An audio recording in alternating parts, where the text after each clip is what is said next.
And here I am again then, out in the middle of what looks like Spain or something like that, but it's not. It's actually the Isle of Purbeck in Dorset, and I'm walking on Studland Heath, which is a massive area of sand dunes owned by the National Trust. Now the Isle of Purbeck is not actually an island, it's just called that I think because it's surrounded on three sides by water. But this here, Studland Heath, is an amazing area. It's only when you go up high into the sky you can appreciate the beauty of this place.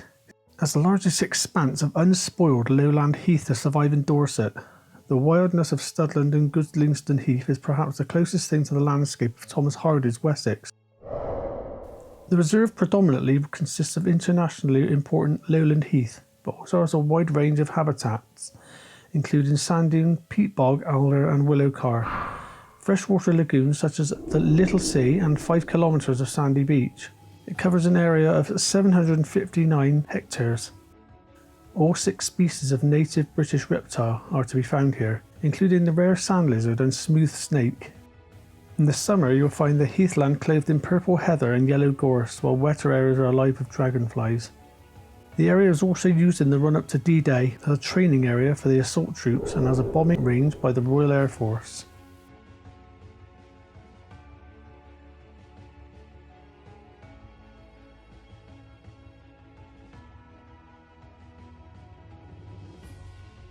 A few miles away from Studland Heath is a place called Dancing Ledge. It's part of the Jurassic Coast near Langton Travers. It's a flat area of rock at the base of a small cliff. A little scramble is required for access. It's so cool because at certain stages of the tide, when the waves wash over the horizontal surface, the surface undulations cause the water to bob about, making the ledge appear to dance. The rock here is Purbeck stone, and this would have been taken out directly from the quarry behind me onto ships onto the sea. There's lots of coast steering going on as well in this area. Coast steering is a physical activity that encompasses movement along the intertidal zone of a rocky coastline on foot or by swimming, without the aid of boats, surfboard, or any other craft. The term coast steering appears to have first been used in 1973.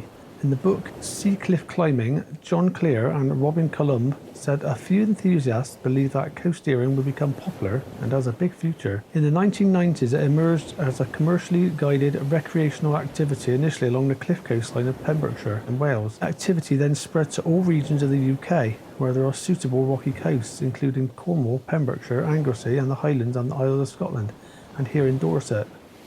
Dorset is now arguably the busiest coast steering destination in the UK, with upwards of 10,000 paying clients every year.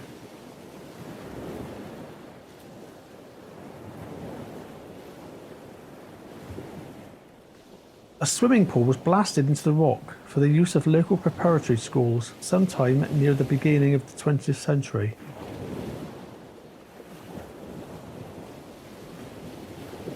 The whole area was used for quarrying of Purbeck stone, and the ledge is a straight drop off into the sea, which is deep enough for small ships to come right up to the ledge. This depth was exploited by local quarrymen in transporting the stone away from the area. Some of the stone removed by the quarrying was transported by ship direct from Dancing Ledge around the south coast to Kent in order to construct Ramsgate Harbour in the 18th and 19th centuries.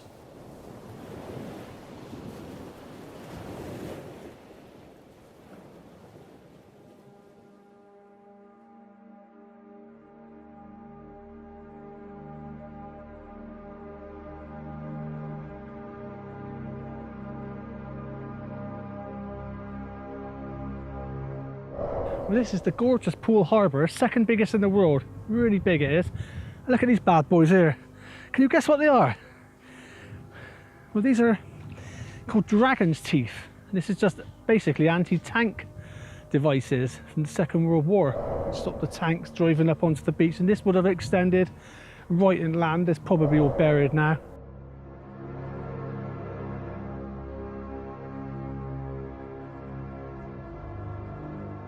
This is called Fort Henry, built in 1943 by Canadian engineers and named after their home base in Ontario. This concrete observation bunker on the coast path to Studland village is 30 metres long, with walls a metre thick and a recessed observation slit. In April 1944, King George, the V1, was that 6 or 4, I can't remember. Winston Churchill and Generals Montgomery and Eisenhower gathered to view a rehearsal for the D-Day invasion of the Normandy beaches. This is actually the biggest shelter of its kind in Great Britain.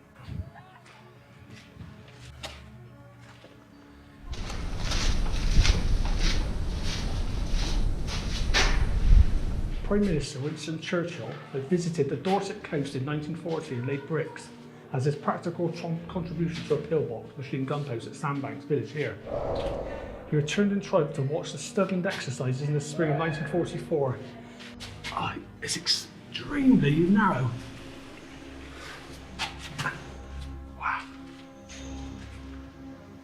God. I can hardly get through. This is the Studland to Sandbanks chain ferry, which takes you across that narrow stretch of water over there.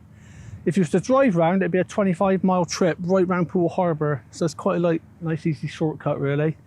But about 48 cars go on the ferry. It takes about 20 minutes there to get to the other side.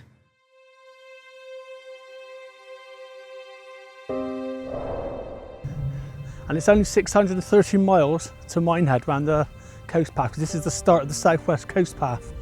So that's a bit of a walk, isn't it? Sandbanks is a small peninsula or spit, 1 kilometre squared, crossing the mouth of Poole Harbour. Sandbanks is most famous for its highly regarded beach and property value.